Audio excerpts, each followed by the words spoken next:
So they just told me I had a little more time. So if I don't have enough material for tonight, I'll probably just do Q&A at the end. Alright. So my name's Jose. I know, I'm very original. I'm not working right now, and thanks to the economy, I'm still unemployed for 5 years. When I told my friends I was going to do some stand-up, some of them decided to give me some advice. It was more specifically the stoners.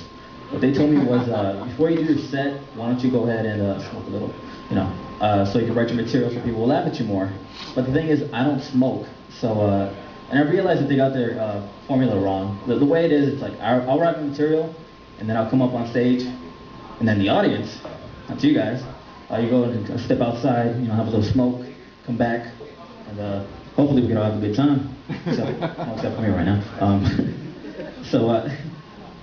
Sorry about that. Yeah, no, I'm doing great. I know. It feels good too. You guys are winning the wet zone right here. Yeah. So I grew up in the Valley. It's a great place. I grew up with my family. Just my mom, my 3 sisters, and we lived in a house in Mission Hills for a while. And during that time, we thought that the place was haunted.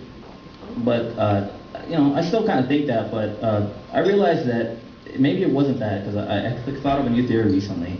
The first person who saw the paranormal activity was my older sister. And I didn't know it at the time, but she was a pot smoker. So I realized that maybe it's just like a combination of a contact high and the power of suggestion that led to it. Because every time after we see something, I always found it weird that I was like, man, that was fucking scary. I could really go for a bag of Doritos right now. Yeah. I know, hey? First time. So, thank you. Give me at the show. One of the things that I noticed about me and my sisters is we all kind of have different personalities. Like, I tried when I was younger to try to make friends with a lot of people and didn't work out so well. But one of the things I tried to do was I tried to not rob. Let me take it back. I tried to steal a cheerleader when I was a kid to try to impress some classmates. They told me like, hey, why don't you go inside and maybe rob again? No. So I take that cheerleader. I'm like, all right. So I went in. I see the cheerleader. I walk up to it and I pick it up and I'm like, all right, I got it.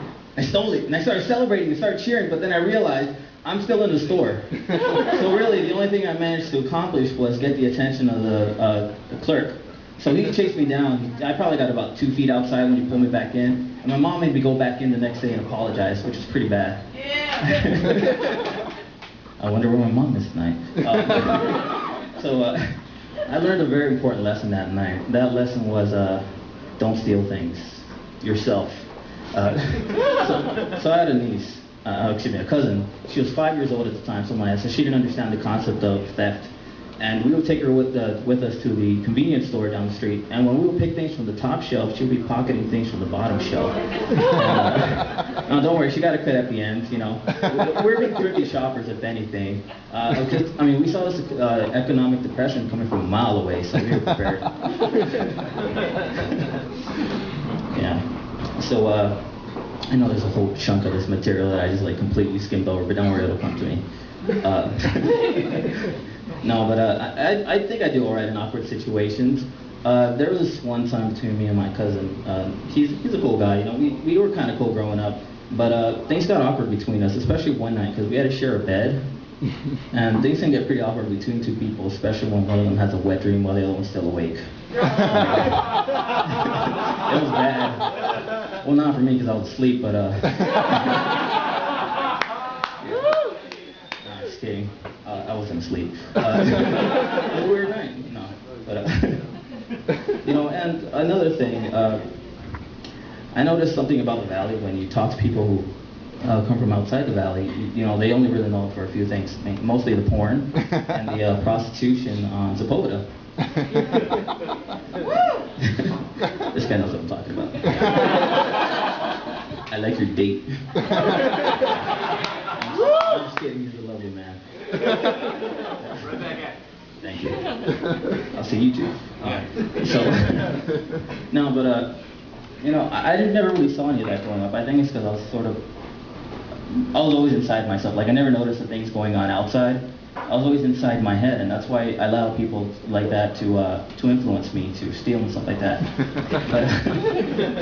but one of the things I noticed that in my family, we all have different personas, and one of them is one of my sisters. I call her Short for obvious reasons. Yeah, I'd have her stand up, but you want to see her. Stand up. No, and growing up with her was kind of fun. I mean, I love growing up with her because depending on who she talked to, like when she spent time with people, she would always act different. And it's not like she was pretending to be someone else. It's just that, you know, depending on who she was with, she would emphasize on certain parts of her persona. And this was really apparent when it came to talking on the phone. Because when she would talk to a guy, it would be very different. She'd be all sweet. She'd be like, hello? Hey, how's it going? Oh, no. Yeah, oh, thank you. You're so sweet. No, I had a good day. Thank you. Okay. I gotta go. Oh, you're so thoughtful. Okay, bye. Click. But when she would talk to a girl, it'd be a very different situation because the key word would be bitch. I mean, you know, she'd get a phone call, she'd pick it up and like, hello? Hey, what up, bitch? Nah, bitch, I was with Bobby today. What? No, bitch, I didn't. No. Yes, bitch. No, what did that bitch say? Oh, that fucking bitch. No, whatever, bitch. All right, bitch, I gotta go. Bye, mom. Click. That's how she would talk to girls. So I guess it's Q&A time. No.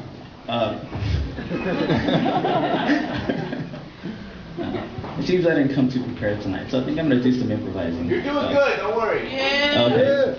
Anybody want to hear a joke about Will? Yeah. I'm just kidding. I got no jokes about a Will. No, so back to the whole living in the valley thing. When I was a kid, I think I was like 16, and I was working at Del Taco. And, I know, very original. So I worked at a Del Taco, and one of the interesting things that happened to me when I was working at that Del Taco was a guy came up to me and he actually offered me a part in his porn. You know, I thought it was kind of weird too, because, you know, I was working at Del Taco, I was a fry cook, you know, I was working with the back all greasy. But I guess something about watching me simmer. I wouldn't know how to star in that porn.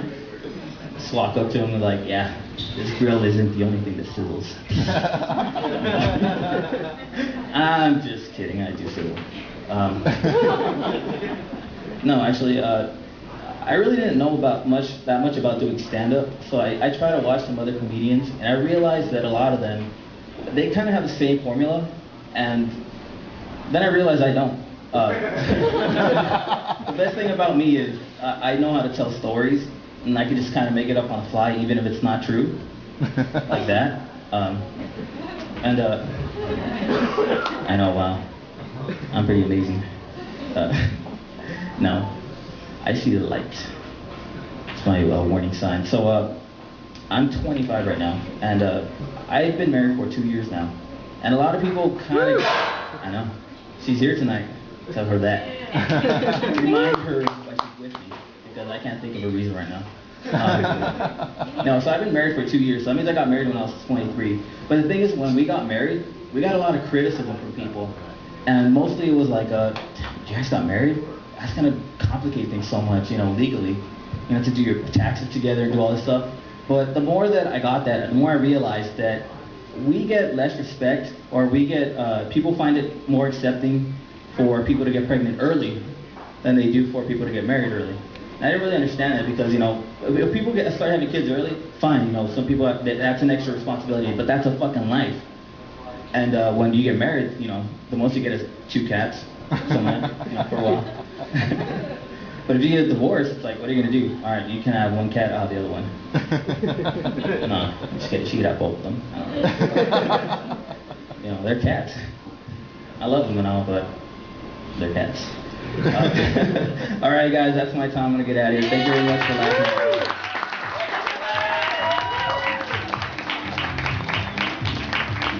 Good holding the best, everybody! Yeah! Latin lover.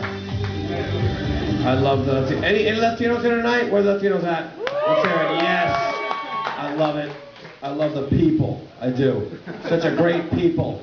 Honestly, I like the culture You know, I like the fiestas you guys have. Like when like a little girl turns 15, and she has the no, not that. A baby.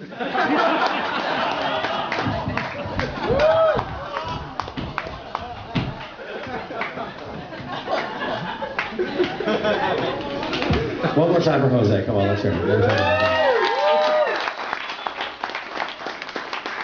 Ladies and gentlemen.